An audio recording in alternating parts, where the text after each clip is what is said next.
to Simpler. We are three pastors, husbands, and fathers on a journey to make life simpler by holding Jesus as the core for every belief and practice.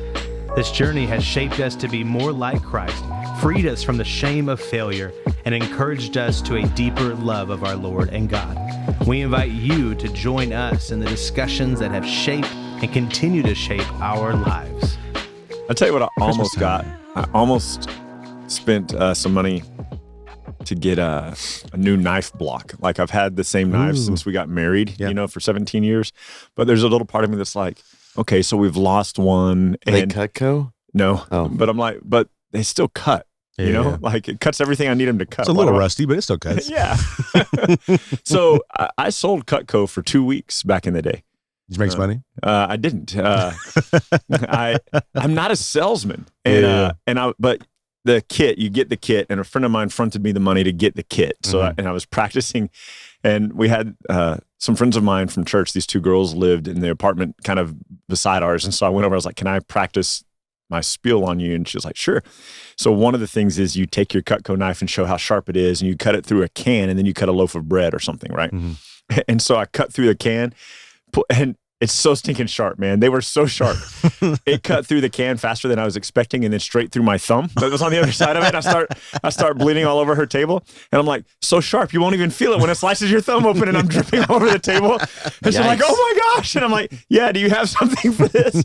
And I realized, I was like, this is probably not for me. So those are one of the few times when I feel like the product was actually legit. Like we've had a Cutco knife since we got married. Yeah. And I've never sharpened it. They're great. And it's still the same. Right. That's awesome. You can slice right through a can. Do they and still your exist? thumb. I have no idea. Because I would probably buy some more if they still existed. All right. Everybody grab your Cutco knives. Let's go over to the PCC. Come on over to Pierce's Culture Corner, everybody. Today's, it might be sad. I don't know. So, wow. Day after Christmas. Let's I know, right? As soon as I saw that, I put this one down for this day. I was like, maybe not. But, so a while back, I was going through YouTube Shorts, and there was a clip that came up, and it said Stitch incoming. And so it's usually what that means is somebody's going to react to what I'm watching.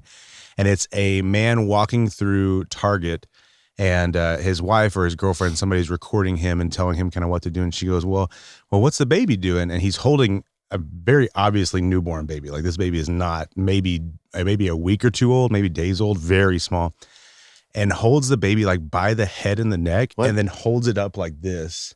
Like, and lifts then the baby up? Lifts the baby up, like holding its neck and its head, and shows the baby to the camera, and then goes back to holding it. Yeah, I know. And this guy reacted. He was like, what is this? And he talks about this family in particular. And he says, this is a family influencer channel that gets views like this based off of their kids and how they react and treat their kids. And he's like, and this is borderline abuse for a newborn. And he's like, this is one of the top viewed and top commented on things on their Instagram. And so it's not the couple from Utah that the lady's like going to jail now, right? I don't know. I don't think so. They're young. I don't know if that means anything. Young, but okay. I'll look up I don't have the link saved here, but I'll pull it up and show you later. But what's interesting about it too is like even the way that like you get paid through some of these sites, it's based off of interaction. It's based off of how many views you get, how many comments you get. Like there's a whole bunch that goes into the algorithm. Even if it's all negative comments on it, it's still getting traction. It's still getting the people to it. So therefore, they're getting paid. And one of the things this person brought up, which I think is very interesting, is how are we going to translate some of our like child labor laws into now this world of content creation and stuff like that, if we're even going to be able to do anything like that, which I think. How does that correlate? So there's certain standards and certain things in regards to TV shows and filming and things like that with children. And so if that ever happened on a movie set, that person would be fired. There'd be legal action taken. There would be certain things that so they're saying children like have to be treated a certain way on set and a certain way to be filmed and a certain way to be recorded, and have to have a certain amount of difficult. It's very difficult, right? I don't think you can, because it's two separate things. Exactly. I mean, I feel like that's almost, maybe this is wrong, think it through, but like it's almost like saying, here's the requirements for singing a song live versus like the requirements for recording a song. Yeah. You know what I mean? Like it's just not the same controllable. Like if it's social media, if you're doing, for example, if they're live streaming. Yeah, what do you do? Right. Yeah, exactly. Now I get it. There's live TV. Maybe you could do the same thing, but like. But how do you moderate that? How do you have people that I mean, well, now also in the day and age of AI, like how can you prove? Like I know we'll get to the point where a lot of those things can be more provable. But how do you prove? No. Like I just typed in a prompt and made a fake video of a guy at Target holding a baby. Right. Versus now, like it wasn't actually me doing it. There was I remember back in high school there was an article that went around. A police officer arrested a handful of high school students and some parents because of some underage drinking stuff, and they got off because they told the judge that you can't prove that it's not Photoshop. We had some friends that photoshopped beer cans in our hands, and so they got off because they were like, we can't prove that. And so it's interesting to think about. I don't know how in the world you'd moderate content creation because it's not like a movie set where you have to have certain things checked off. It's not like a TV show in a studio or even on a live set where you have to have X, Y, and Z. It's like YouTube, I guess all the social media platforms do it where they'll remove content and ban you. Yeah. But that's been kind of chaos because then it's like whatever group of left woke people are working at that yes. platform just make the decision on what goes and what doesn't go. Exactly. And then it's not, and that's the thing too that he was bringing up is like, is there a way, maybe not, it's going to be very difficult to moderate it and put into action, but is there a way that any sort of law can be put into effect? That way there is some sort of backline where people, even if people don't, that's a good idea. It's not where people can get arrested really easily, but there's this aspect as a content creator where like that's a good idea. I can't interact with my kids this way on film, or if I'm going to record my kids, my channel can only have X amount of content with my kids. Cause that's the same thing with like movie sets. Kids can only work, I think, between 5 and 8 hours a day total, and you have to have a certain amount of breaks. So I think the law is a great idea, just to put it as a backbone. I don't think it's a good idea to have the same perspective of how much your kids could be on, because then it's like if you're, for example, Ryan, if your Facebook account is exclusively video from your kids' sports events, someone's going to be like, "Hey, oh, that's true." You know what I mean? Like, I don't think it can be the same thing because it's different. Yeah, absolutely. There'd have to be a clear distinction. Now, maybe you could do it to say if they're getting paid. Yeah, like if it's a paid account, something like that. But. Well, one of the things too that I was looking up, and I don't know all the details of it, but there's different child labor laws regarding. Say I'm making a movie and I record some kids and I have to have a certain standards on my set and things like that versus Ryan's art store. You have your sons work for you. There's way different standards for these two environments based off like family environment or family business versus corporate or entertainment. That's true, but they already have it in place where like you can pay your kids. So like I know it's a smart way to go. Like if you have a company like yours, Ryan, where you were making a bunch of money, you could pay your kids up to like 14 or 15,000, 16 maybe 1,000 years. It's $1,000 a year. 16,000 years. $16,000 a year. That's a smart way to go. So I think it's like there is some stuff that exists. Yeah. I do think in my mind, I'd be less concerned about like the child labor and more concerned about the child safety. Absolutely. Yeah. There was a few examples that I saw. That was by far the most like shocking. There was another one where it showed several parents like telling their kids to react and have certain emotional responses, and you could tell this kid was just shaking there. So I think the one that I remember, I want to say their uncle had just died. And she was recording a vlog for it, and she said, "Okay, we gotta get a good thumbnail." And he's actually like legit sad that he just learned that his uncle had passed away. And she's like, "No. Okay, yeah, that's a good face. Okay, take a picture now." And then so she's trying to manipulate that. Like, "No, you were crying a second ago. Cry some more.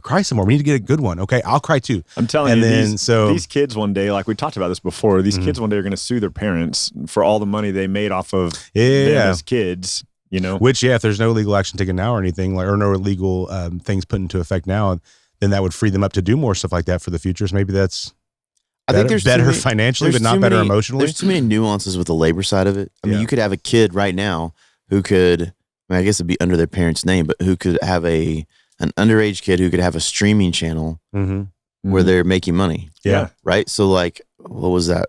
There was like a YouTube kids deal, Ryan's Toy Review or something like that. So like, that's what I mean is like, I think it's nuanced. Like, I don't think the labor laws were designed to protect that. Like, if a kid's like, your kids wanted to do it, if your kids are like, I want to have a YouTube channel, you know, you're not protecting them by saying, no, you cannot do that. Yeah. So I think there's too many nuances. So many nuances. Yeah.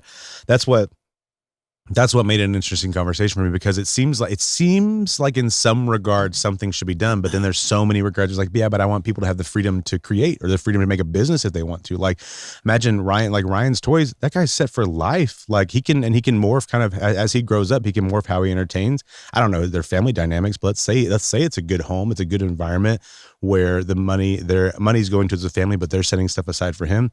As he grows up, he already has a platform, and his career is made, and he can do whatever he wants to do. And that's awesome. That's cool that we have the ability now with YouTube and social media to have those types of things.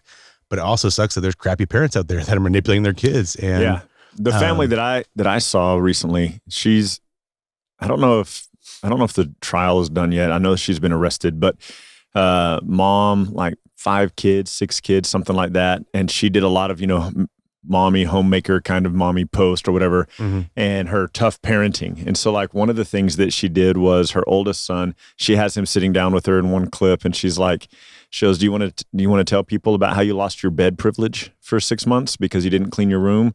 Oh my goodness. And so what'd you have to do? He was like, I had to sleep on the floor, try to figure out how to sleep on my sleeping bag. She goes, yep. And that's how we do it around here, and then like she has this video where she's calling the school because her daughter forgot to take her lunch to school. She said, y'all don't need to provide her a lunch. She forgot to take her lunch, and that's on her, and she'll learn her lesson. She won't forget it tomorrow.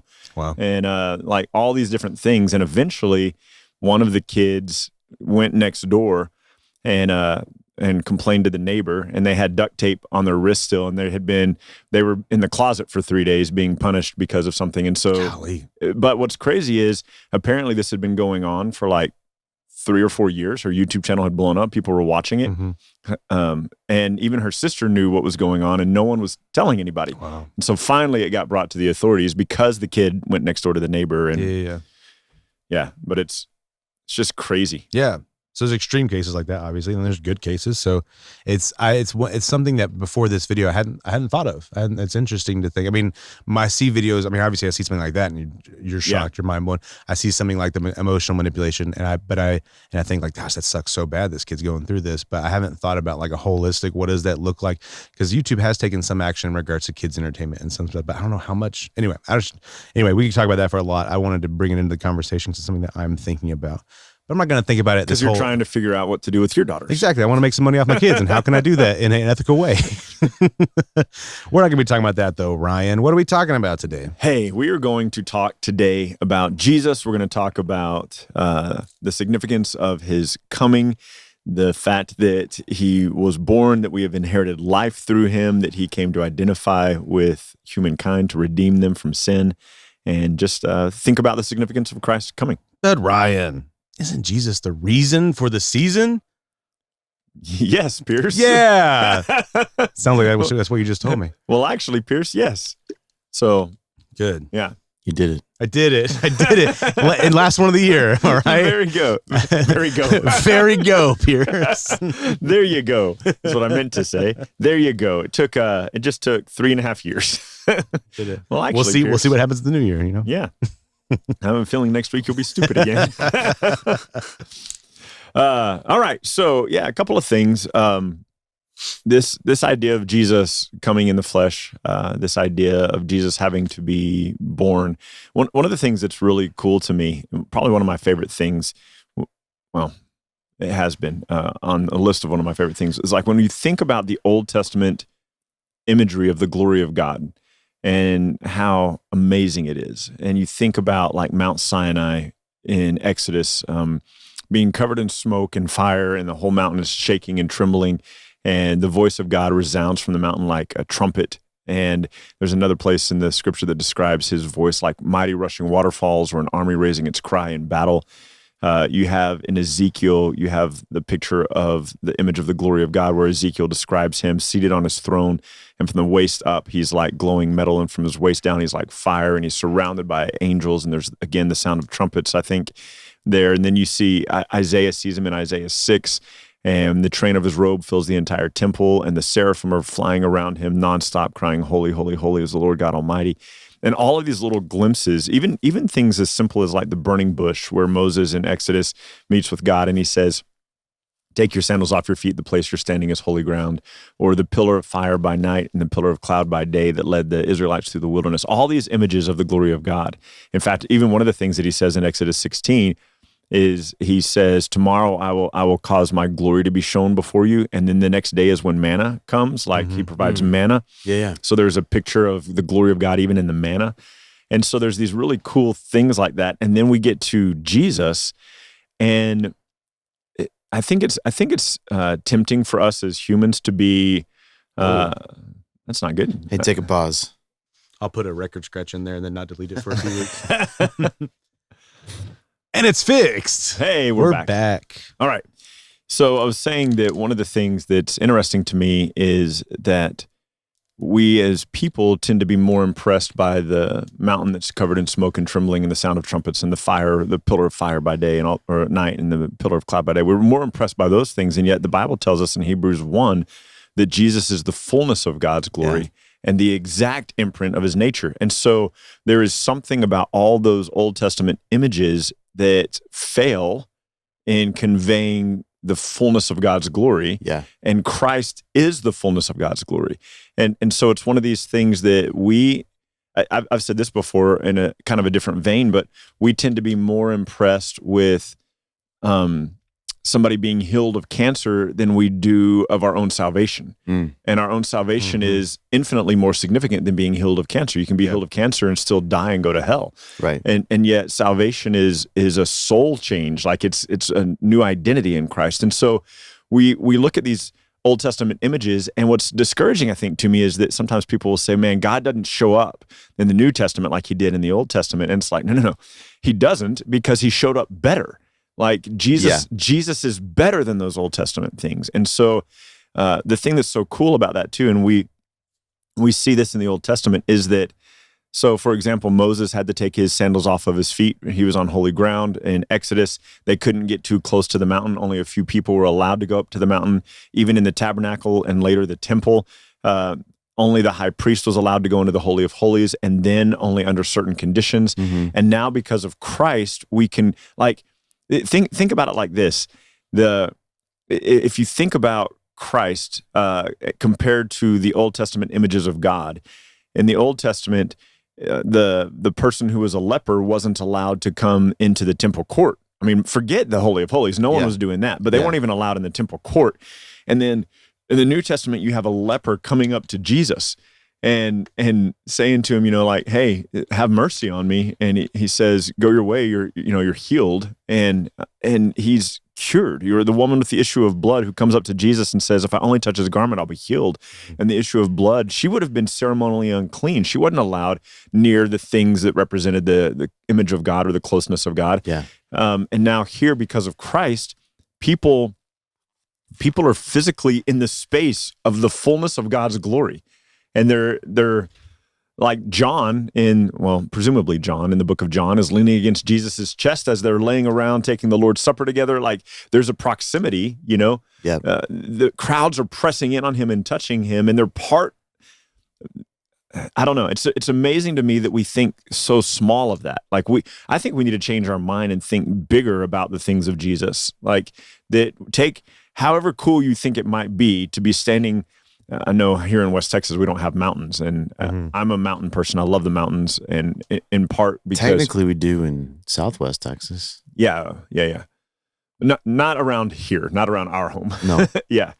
But I grew up going to Oregon every summer and love the mountains, love going to Colorado the last few summers. And we always go to Ruidoso every summer, which is nice. And it's nice to be in those mountains. And so I love the mountains, and I try to picture sometimes these scenes from the Old Testament where God shows up on mountains, and it's just, or think of like Elijah, where he shows up on the mountain and God's voice comes to him in still small voice. But before that, there's this earthquake and there's this fire and there's this wind, and then God shows up, and it's just, or Moses being on the mountain and God says, I'll allow my glory to pass before you, but I'm going to cover you with my hand. And then the glory of God passes before Moses. There's all these scenes like that.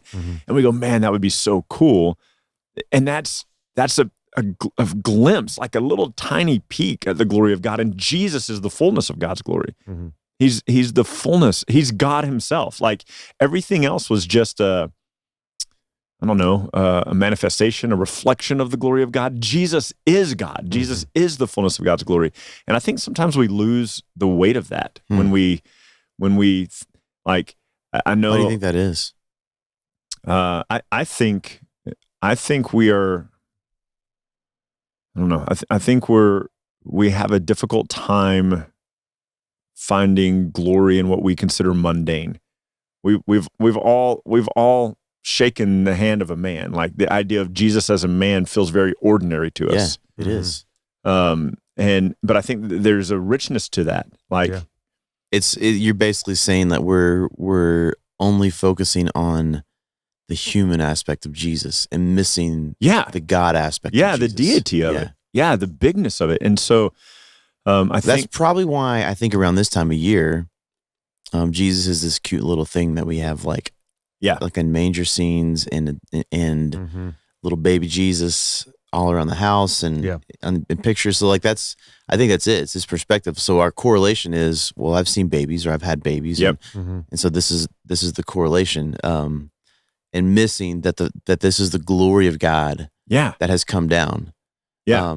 And I kind of like Eugene Peterson's, I think it's in John 1 when he says Jesus moved into the neighborhood. Yeah. Because I think I think it gives a glimpse of what you said earlier, that there's a sense where like the leper, and if you have an issue of blood, you can't come into the presence of God. Yeah. And what Jesus does is he moves into the neighborhood and he comes and he's part of the chaos. He's part of the dirtiness, and he's part of us, and he's part of our culture. I like that idea, but I think maybe sometimes people stop there. Yeah. He moved into the neighborhood. He's just my friend. He's just this normal man that I can shake his hand, and we don't recognize that this is the creator of the universe. Absolutely. Yeah. Well, and to your point, I think Peterson there, I think he's paraphrasing the part that says he tabernacled among us. It is. Most translations say dwelt among us, but like the idea of him tabernacling among us is the same picture that we see over in Revelation, where God brings the New Jerusalem down and makes his dwelling with man. With us, And so I love that the language is tabernacled, because people were excluded from the tabernacle for different reasons. And then he comes and he's like, okay, I'll bring it to you. Right. You know, like I'm bringing this to you. I'm bringing the glory to you. So what your point is like we, as believers, we're missing the weight of glory that now resides in us. Yeah. I think because it could go internal now. Like we think so little of the glory of Jesus that doesn't translate to us. I forget where it is. One of Paul's letters, he says that he's talking about the fullness of Jesus, and he says that now dwells in him we have fullness. He's talking about the deity of Jesus, and he says in him we have fullness. I think it's Colossians. But it's this idea that we are filled in Christ. Like the same.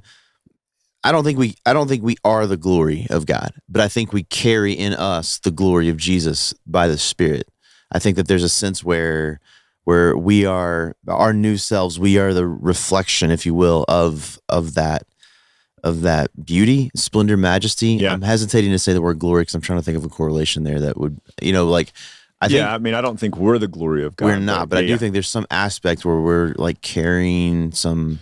Well, it's, we have been found in the likeness of God. We are created in the likeness of God, righteous and holy, according to Ephesians. And, I think, and so maybe that's why people think so little of themselves as believers. Yeah. Is that their perspective is Jesus is just a man. Yeah. Like all he's done is saved me. Yeah. I mean, realistically, if you recognize the weight of that, of salvation, the weight of that life, then it changes how you view yourself. Yeah. You're getting into our topic for next week. Oh, my bad. Come on. No, it's a great introduction to it.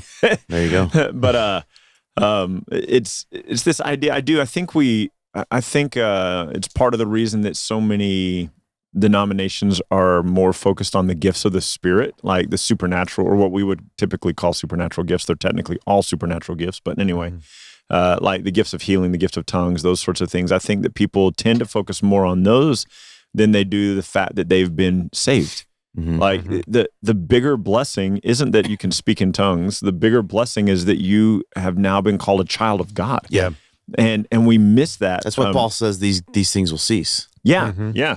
And we miss that our salvation is the greatest miracle that God will ever do. Yeah. And so Christ comes in the fullness of God's glory, and rather than being kind of an anticlimactic. Like, think about it from the perspective of a visual kind of a movie thing, and you have all these amazing, and you just push together all these images of God in the Old Testament into like a really cool, in my head, when I wanted to create this 20 years ago, but you have this 20-minute kind of thing that shows all these different images of the way that God shows up in his glory in the Old Testament.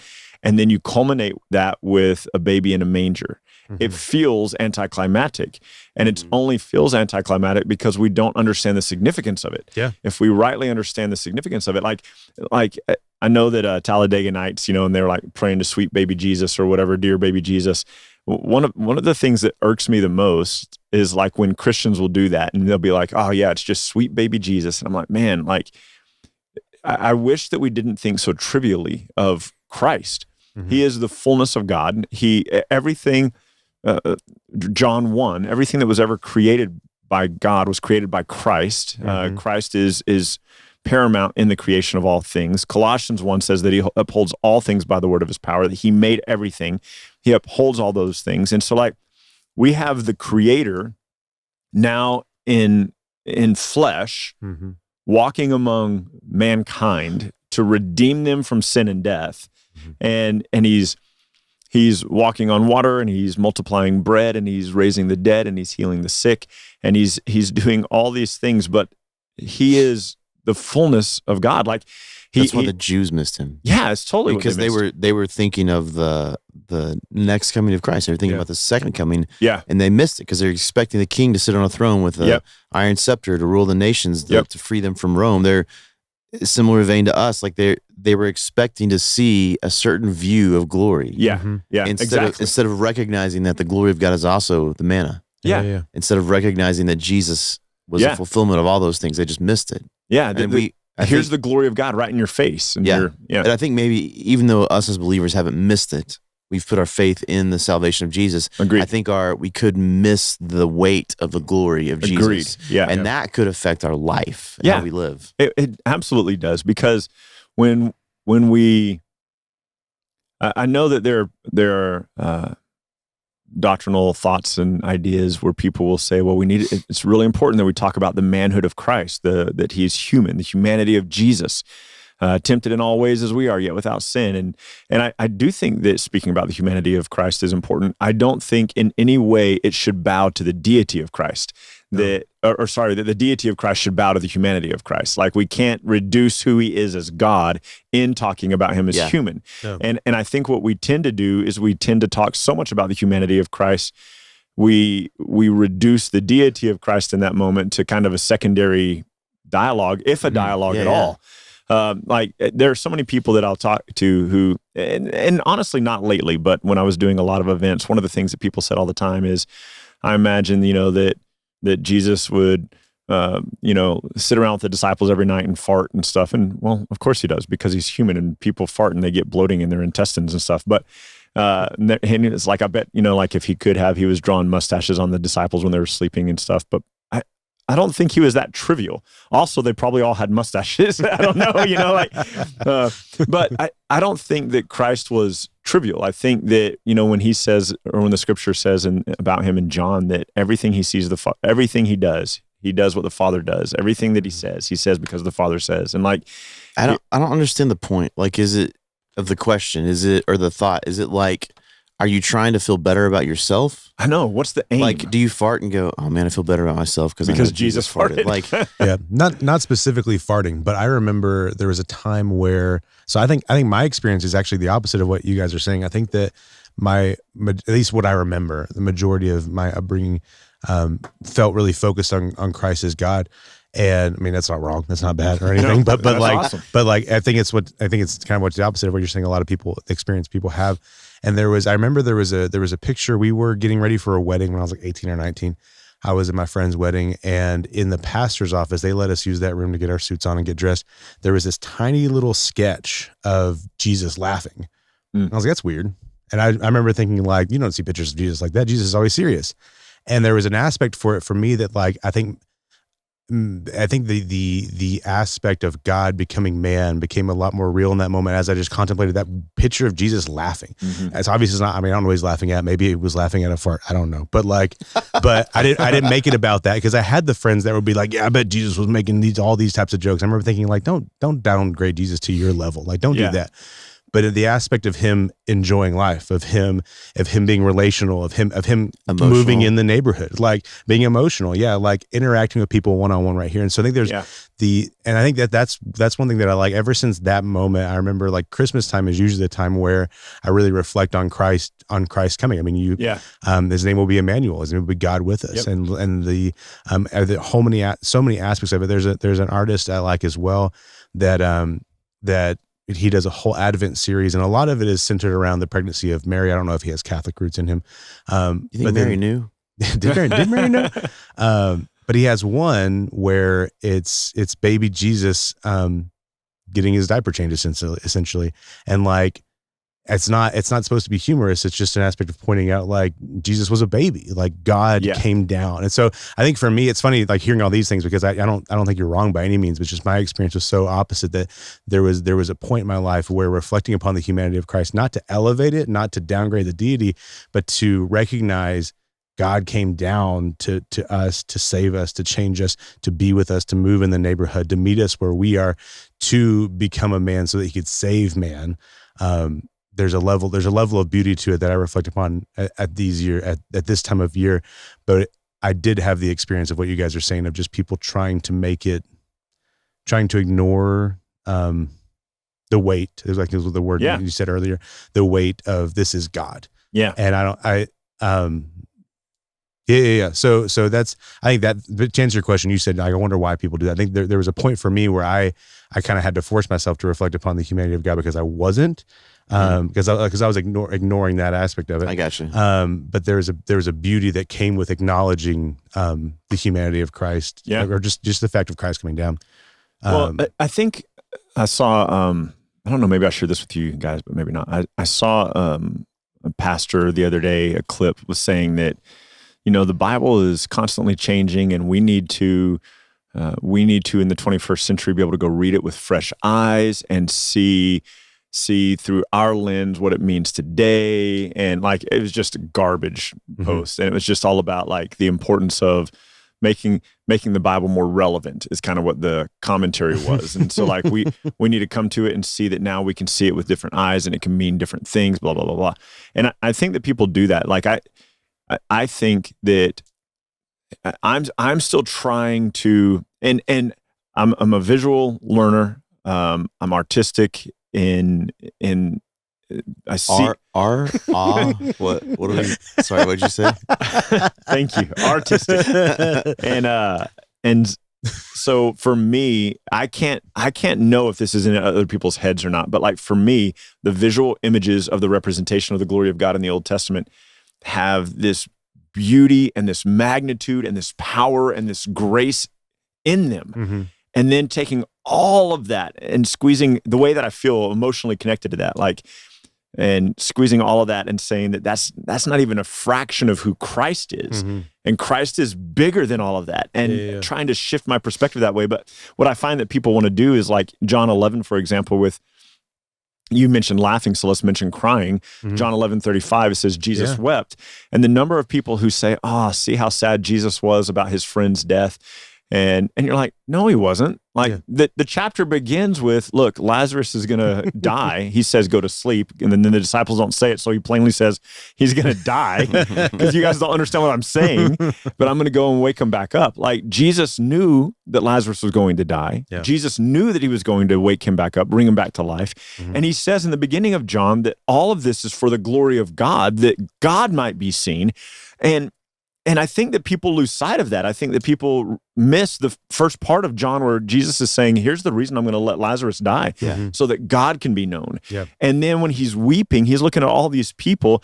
And if you look at the rest of the Gospels, when Jesus had compassion, or when Jesus was sorrowful or whatever, it is because he'll say there's sheep without a shepherd. It'll say, because how I've longed to gather you like my children, but you wouldn't have it. It's because they rejected him. It's because they didn't understand his message. Like, if you want to be consistent throughout the Gospels, he's probably probably, the text does not say, so I'll modify it with probably, he's probably weeping that they're missing who he is. Yeah. And they're missing the revelation of God. But we want to go, no, he was really sad his buddy's dead.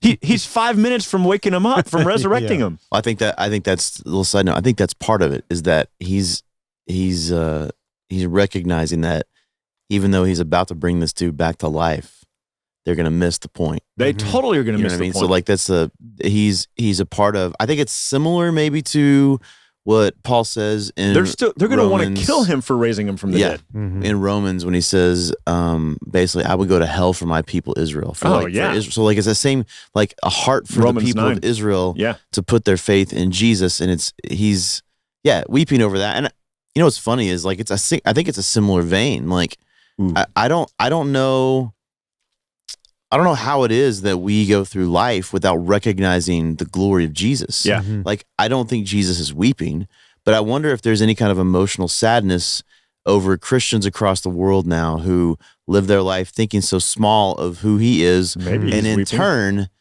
means that they live a life that is not very, very impactful for the kingdom. Not powerful. Yeah. No, I could tell where you were going right away, and it made me super excited, but also a little bit dejected and sad, because you're right. If our view of Jesus is one where we diminish his glory, either because we haven't ever rightly thought on his glory, or because we've wanted to make him more like us, more palatable to us. If we have diminished the glory of Christ deliberately or inadvertently, then it has to, by natural, I think, tendencies, dilute how we live our lives. Like if the glory of, if Jesus is just interested in, this is why some people default to morality. This is why some people will say, well, Jesus, he brought morality. He showed people kindness, and we just need to be people who are kind. Kindness, apart from the glory of God, is pointless. Like a moral conduct apart from God's glory is pointless.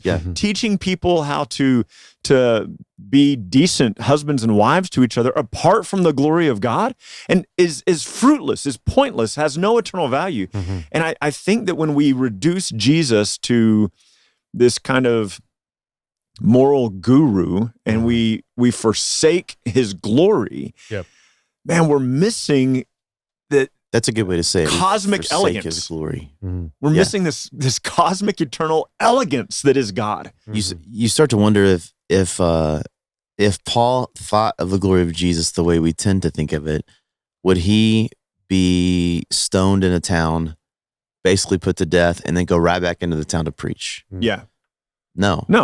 Because then his concern would be for his life. But if he's so convinced of the glory of Jesus and so convinced of the life he has and the life that those people can have in him, he's like, it doesn't matter. That's the difference. When your perspective of the glory of Jesus is correct, you literally are able to take on the world. Not that you don't have struggles, not that you don't have troubles, not that you don't have internal, chaos inside of your head or your heart, but that in the midst of that stuff, you never end up at a place where that dictates your life. Like you've talked about it before, Ryan, where there's still this thing that lives in the back of your head. Like it's residual from past. It's residual depression, discouragement, whatever you want to call it. So it's there. So it's not saying that goes away. What it's saying is that doesn't affect the way you live on a consistent basis. It doesn't rule you. That can't be my decision making anymore. My decision making has to be the glory of Jesus. Yes, and that's the change. So I really am beginning to wonder how many people, even people that listen to this podcast, I wonder what percentage of those people actually on a daily basis feel like they are worthless and feel like their life is a struggle and they're just trying to save face. Or they feel like, man, I just want something more out of life. Like, I just wonder how many people that are believers, let's just say that, if someone asked them, like, if you found out you were going to die today, would you be okay? Would you be content with like where your life is? And I bet most people would say no. Well, have you heard the example that people give? And I love it, but let's try to bring it down to the roots of Christ. If I were to say to you, Pierce, I think this is different now that you have a wife and daughters, it would shape your answer a little bit. But if I were to say to you, hey, Pierce, tomorrow, or I want to give you $10 million today, would that change your life? Would you be excited about that? You'd be like, yeah. And then if I said, I'm going to give you $10 million today, but the catch is you won't wake up in the morning, you'll be dead in the morning. Would you still take it? And the answer is no, you wouldn't take the $10 million. Can you tell me what I would answer? Huh? I'm just joking. That's what you're gonna tell me. And here's what you'd say. Yeah. You would say no. Like, would you give up your wife and your daughters? Would you give up like for $10 million? No, of course not. So quit making my point muddy, Pierce. Pierce is like, Ryan's going around giving away $10 million, but he won't actually give it to you because he'll tell you what you're going to say. You're like, screw my family. I'm in heaven. Yeah. Now they got $10 million bucks. And then I'll move and you'll never find me and kill me. So like, the point that people try to make is your life has more value than $10 million bucks. So why are you not waking up tomorrow with the same kind of vigor? Like, why don't you wake up with vigor? Yeah. Well, we have something more at stake than the potential of $10 million. We have the glory of God Almighty at stake. Like, and it can't be taken away. And it cannot be taken away. We already have it, and it doesn't matter whether we wake up tomorrow or not. It doesn't change. And so if we would quit reducing Jesus to sweet baby Jesus, and begin to rightly elevate him to the right hand of the Father and declare that he is the fullness of the glory and the power of God. Don't tell me that wouldn't shape how we behave. Don't tell me that wouldn't shape how we treat our children, or wouldn't shape how we treat our spouses, or that, like, at this point, to your point, Micah, like Paul in Romans 9 said, I would be anathema, I would be condemned to hell if it meant that Israel would be saved. Like, and we're over here grumbling about, I don't know, the internet costs going up $30 a month.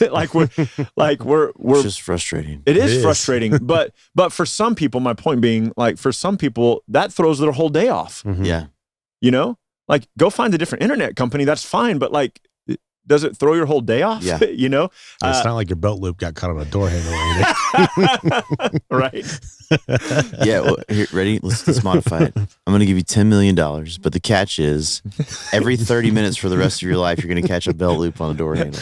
I'm only wearing like elastic bands. Every time you walk through a door, your belt or your pocket or your belt loop catches. It'd be the saddest life ever. All right. You want to hear the remedy for all this? Yeah, go. For a perspective of not having the glory of Jesus in mind? I do. Here's the remedy. Ephesians 3, starting in verse 14. For this reason I bow my knees before the Father, from whom every family in heaven and on earth is named, that according to the riches of his glory he may grant you to be strengthened with power through his Spirit in your inner being, so that Christ may dwell or make his home in your hearts through faith, that you, being rooted and grounded in love, may have strength to comprehend with all the saints what is the breadth and length and height and depth, and to know the love of Christ that surpasses knowledge, here, that you may be filled with all the fullness of God. And I think that's what people miss, is like, that's contained in Jesus. Yeah. And that's what I was trying to say earlier. Like, I'm not going to say we're the glory of God, but that's what I was thinking of. Yeah. You are filled with all the fullness of God through Jesus. And it's this understanding, having the strength by this power of the Spirit, which just comes through prayer. I think what Paul's saying here, this is no work you're doing on your own to get to this point. He's literally praying that God will just do this work in them. Yeah. That Christ would make his home in their hearts, and they would have the strength to comprehend with everybody who's a follower of Jesus,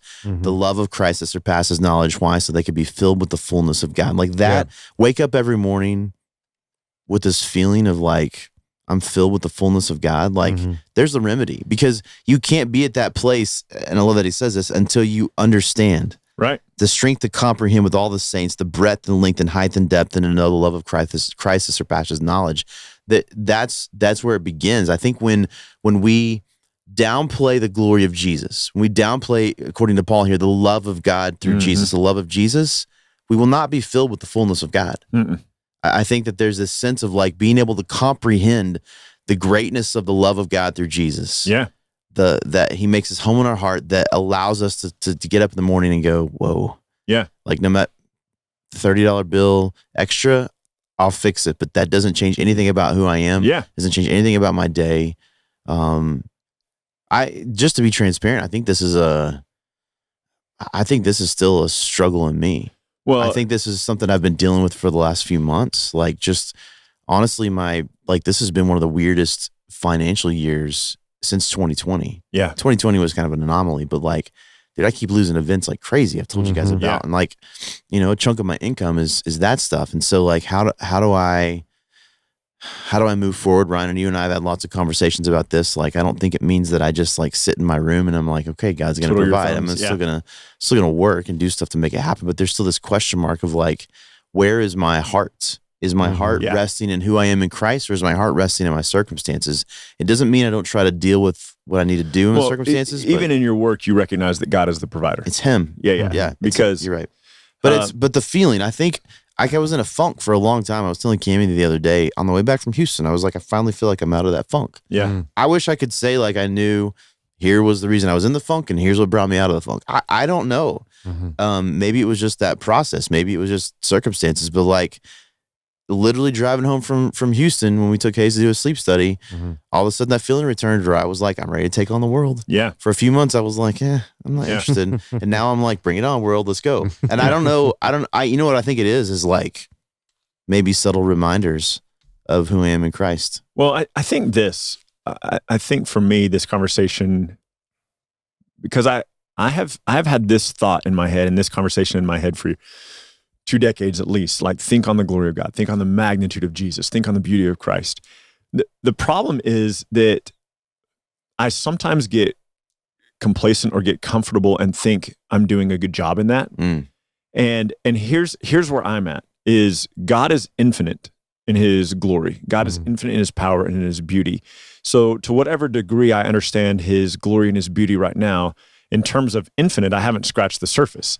And so why would I ever get to the place where I'm like, oh yeah, I have a pretty good handle on that, instead of being at the place where I'm like, God, show me more. Yeah. Like give me a more clear view of your glory. You should give me a bigger picture of your glory, because I believe this, like there's some Christian out there right now that is struggling to end their relationship with porn. And you've talked a lot about that, Micah, from the perspective of what they ought to do, like a different approach to that. Instead of trying to just quit, go, like, as you're pulling up the website, God, help me to glorify you in this moment, right? Like, turn your thoughts to Jesus. Because what we tend to do in sinful moments is turn our thoughts away from Jesus so we can engage in this sin. And we think that it's up to us to combat sin. Or I was going to say, that's it. We might turn our mind away from Jesus because we're trying to fight it. Because we think it's up to us to deal with it, right? So what do we say to the Christians who aren't dealing with porn anymore, who aren't cheating on their wives, who don't cheat on their taxes, who are people of integrity? What do we say? Oh yeah, you got to take the cheating on the taxes thing out, because that's a nuanced conversation. No. I don't mean use the loopholes. No. I'm talking about the whole conversation is nuanced. Like, because flip it, like, because we could say, like, I mean, how they tax us, is that okay? So true. I think you should just take that out completely, because that is not even an equivalent of the other ones. No, it's not.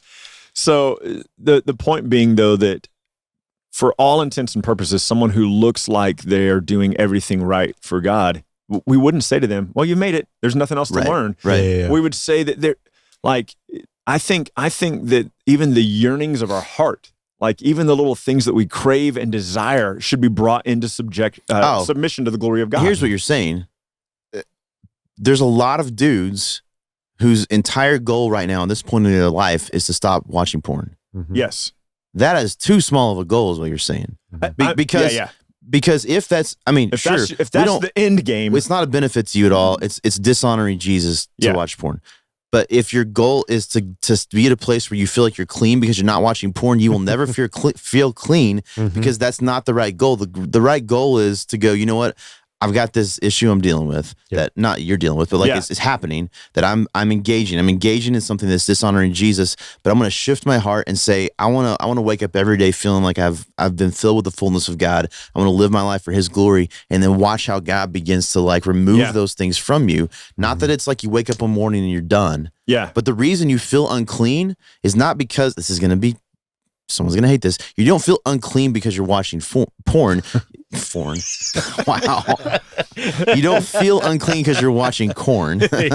You feel unclean because your perspective is that your cleanness is based on your ability to make yourself clean. That's what's making you feel the way you're feeling. But if you put the glory of Jesus in perspective, this isn't just a cute little baby that came to earth to become like you, to fart and to laugh so that you can feel like it's okay to fart and laugh. But that the glory of God came down to earth to rescue us from sin and death. There's death and resurrection, and is coming again. That's our hope. If that's your mindset, watch how your feeling about yourself changes, and watch how your desires for things like porn start to go away. I'm not saying they're removed. I'm saying they begin to move to the background, kind of like Ryan. I think you talk about the voices in the back of your head. Like it's not that they are in control, gone, but they don't rule you anymore. So if there's dudes out there listening who are like, I just want to stop doing these things that make me feel unclean. I'm telling you, the reason you feel unclean is because your perspective's wrong. Yeah. But I'm taking it even, I think, a step further than that. What about the guy who has conquered from his perspective, and we'll say that God has done this in his life, the Spirit's done this in his life, because I don't believe we do it on our own, as you've already said, that this guy's like, man, I've ticked every box, I've crossed every I don't think T. it's different. I know, but that's my point. I'm saying like that guy is not going to be in that place, because if his mind is I've ticked every box, he'll be right back to porn the next day. Yeah, gotcha. Because he's still relying on himself. Yeah. So it's the same perspective. Okay, so maybe it's a dude who's like has a moral ingrained perspective who like doesn't do these things. He's not in a better spot than the dude who's watching porn 8 hours a day. Right, right. That's my point. Yeah. So what I'm saying is that there are things that culturally are less accepted. Right? Pornography is less accepted than a guy who has a morality view of the world. Yeah. Culturally and in the church, I think. Sure. I think in the church. But the problem is that, like, because Christ is the fullness of God's glory, it's not just that we're trying to submit to him in the areas where we go, oh, this is a blatant sin. But I don't want to live in this world from a perspective of good cultural morality. I want to live in this world for the perspective of the glory of God. Yeah. And so I think that until we draw our last breath on this planet, that will be our pursuit of God. Yeah. Like, show me more of your glory. Like, take the whispers of my heart. Take the I think in Ecclesiastes, and it's not exactly applicable here, but he goes, don't speak I'm going to paraphrase it badly. Don't speak a wicked word against the king, even in your bed chambers, because a bird of the air might carry it to them and bear these bad consequences. And it's talking about the rulers of your people and stuff like that. But like, I'm just thinking like, I want to love people so well that my first instinct isn't to think poorly of them. And I was telling Michelle this the other day. We were having this conversation. I was like, there are people all around me for whom Christ died, and I want to learn to love these people genuinely like God loves them. And not 5 minutes later, we were in the car going somewhere, and somebody cut me off. I was like, you freaking idiot. And I was like, starting now. I was like, Isn't that the same thing, though? Yeah. You're right. You want to learn to love them? Yeah, you're right. So because if you actually are in perspective of Jesus, then that would happen. Yeah. That's the same thing. That's still your work. Yeah. It's just, we tend to think of it as, I don't know, more acceptable behavior. Because you also just set a standard. Yeah. Because you said, when you said that to the car, so like flip it. So like, let's say you got out with your family at a basketball game and someone came up and punched your wife in the face. I can't imagine you're like, you know what? Oh gosh, no, yeah. I'm just going to let that go because I'm trying to love you like Jesus loved me. No, see what I'm saying? Not. Like, I know. You set a similar standard by saying when that person cut me off. Yeah. So I just think people need to hear this. Yeah. It comes down to the heart. What you just said is like, this is Ryan Dalgliesh who just said that. And all these people think, I have all these struggles. A lot of people probably think if I could just be where you were, I'd be better. Yeah. I'm trying to take all that off the table and say, listen, we're all in the same camp where we tend to try to fix it on our own. Absolutely. And the reason we do that is because that's Ryan's glory, not Jesus's glory. Yeah, absolutely. You know what I mean? Yeah. You loving people well happens as you submit yourself to the glory of Jesus and watch how God uses you and your tendencies and your personality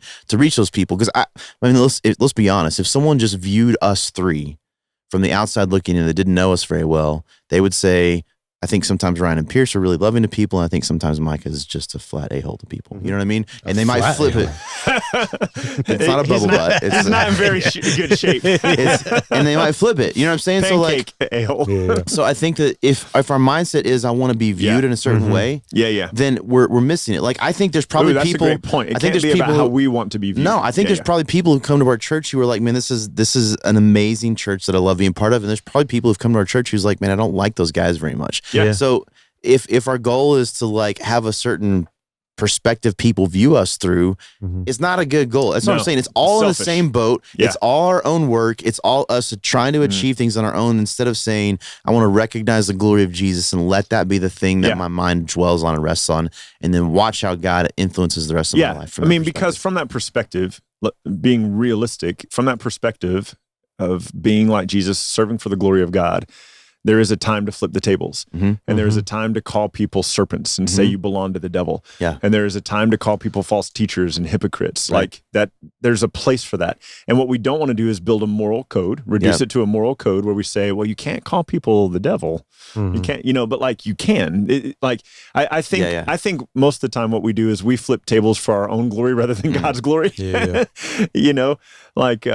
And maybe the problem is that we're trying to judge that. Yeah, we're trying to decide what it is, which boils down to, as you've already said, Micah, our work. Whereas if we submit to the Spirit will always do what glorifies the Father. And when a table needs to be flipped, if you're submitted to the Spirit, you'll flip the table. And I think you know. I think you know when it's a table for your glory and it's a table for the glory of Jesus. I think you know. Yeah. I don't think we can set standards for other people. I think there's some things that we could say in the Scripture, or like if someone comes in and preaches a false gospel, there might be more than flipping tables happening, and that's a pretty easy one where you guys wouldn't be able to say when that happened, if I actually kicked someone in the nuts for preaching a false gospel, you guys wouldn't be like, well, Mike, I don't think that was very loving. No. It would be like, well, this is kind of how it's the New guarding Testament, the church. right? And it's, But there would be other times when there would be a question mark. Like, hey, I'm not sure if this was the best thing to do or not. And I'm wondering if, back to your loving people example, if it is too low of a standard because we're trying to set the standard ourselves. Yeah. And then we view other people through our standards. So here's what it looks like for Pierce to be a loving father. Like, do you give your daughter buy all of her Disney Christmas Plus presents? Costumes for your daughter and make her wear them, or do you, or you know what I'm saying? Like, what is a Disney princess? Like, do we look at each other through that lens, or do we like set our heart and mind on the glory of Jesus? Yeah. And pray that we will be filled with the knowledge of his love. Yep. So we could be filled with the fullness of him. And then I literally think people ask me all the time, like, how do I know if this is right or wrong? In situations that we would call like gray areas. Yeah. I don't know how to tell you that because I think you just know. I think the Spirit lives in you, and I think you know. And what you know for you in that situation cannot necessarily be applied to the next person in the same situation. Nope. Yeah. Right. Because what is at stake for each of us as individuals, instead of making it a rule across the board, what's at stake for each of us is that we represent the gospel and we represent Jesus. Yep. And so that has to be our aim. Yeah. Yeah. And I think it starts by thinking of Jesus as the fullness and the glory of God. That's what I was going to say. I think it boils down to that. And that's where it's funny because, I mean, when we talked about naming this podcast, I don't think we realized like how it would all boil down to every this episode. Isn't close to where we started. Oh, No. Sorry. The podcast as a whole. I was thinking of this episode. No, I meant like the simplicity of it, to say to people like, hey, stop trying to fix yourself. Yeah. And put in your mind the glory of Jesus. Yeah. And watch how God begins to shape your life. Yeah, absolutely. Stop trying to fix yourself. That seems so counterintuitive because it's like, well, I'm not doing anything. Yeah. It's been really cool to see how many people that I've had conversations with, Tuesday Bible study, Wednesday Bible study, or just privately, who will go, man, it seems so much simpler than I've made it. Yeah. And I'm like, yes, it is. And that's not just us doing branding. Yeah, exactly. No, I'm not sure it's ever us doing branding. That's what I mean is I don't think we realized when we started this podcast how significant. Yeah, that it literally would be the thing that is the core for our life, is to have a simpler viewpoint than we've made it of life in Christ. And I think it's really cool to hear from other people how this podcast has benefited them. I think it's been an incredible benefit for us, for the three of us, because as we have engaged in these conversations for other people, it has been shaping for us, and feels like every few months we kind of go, well, crap, that one was for me, and like I just got my butt kicked or whatever, and just reminded for the three of us. And this is our conversations. Like, I think these aren't like packaged scripted episodes. This is our conversations about these things. And we have probably an agreement on most of these topics that we talk about. Yeah. But I think there's so many like details we end up talking about that are just us working through it. So like, for example, on this one, we decided to talk about Jesus being the fullness of God's glory. Yeah. That was the whole topic conversation. Yeah. And then where it went was where it went. And that was fun. Great. It was fun. You already said a simpler view, wrapping everything up. Nice. Yeah. I really enjoyed it. And I want to hear from you guys listening and watching.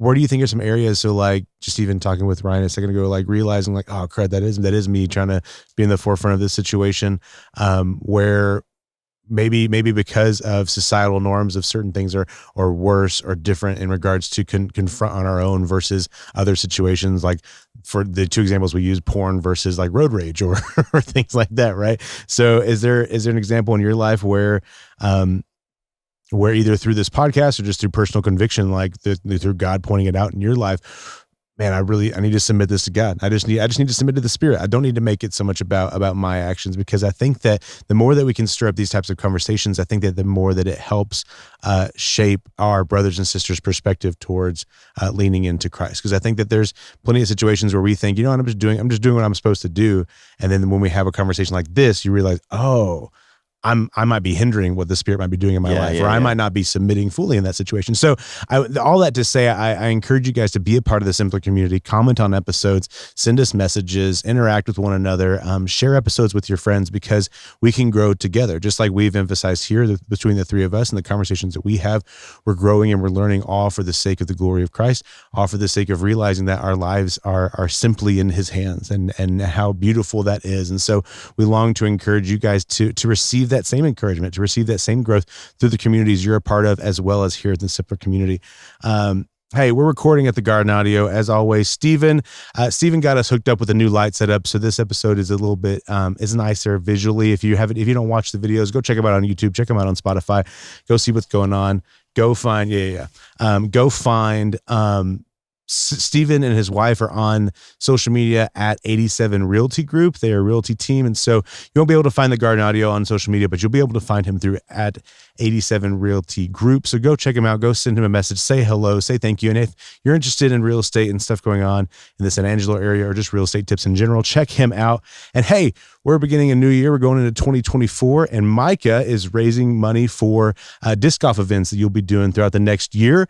And if you're interested in donating for that, we're at the end of the year. And so get some more write-ups, do some more charitable events, charitable donations. There we go. That's the right phrasing. Go over to micahmariano.com, correct? And there'll be a donate tab up there. When you donate online, be sure to put in the memo you just want disc golf. Just put disc golf in the memo, and man, we love hearing you guys. If you've listened to the Simpler episodes for a while, you hear what God is doing through Micah traveling, through Micah being a part of Eagles Wings and being a part of the disc golf community, the friends that he's making, the relationships that he's building, the preaching that's being done, the lives that are being changed for the glory of God. Through the events that Micah is doing. And also Eagles Wing is worldwide. And so it's cool to hear all these different stories of this team. And so you guys are connected with Micah. It'd be a huge, it'd be awesome to see that work for the kingdom just continue. And so go to micahmariano.com, donate through there, help support these disc golf events that he's going to throughout 2024, and we can hear more and more stories here on the podcast as to how that's going and how that's moving and how that's working. And hey, as always, keep Christ as core. What could be simpler than that? Catch y'all next year. Bye.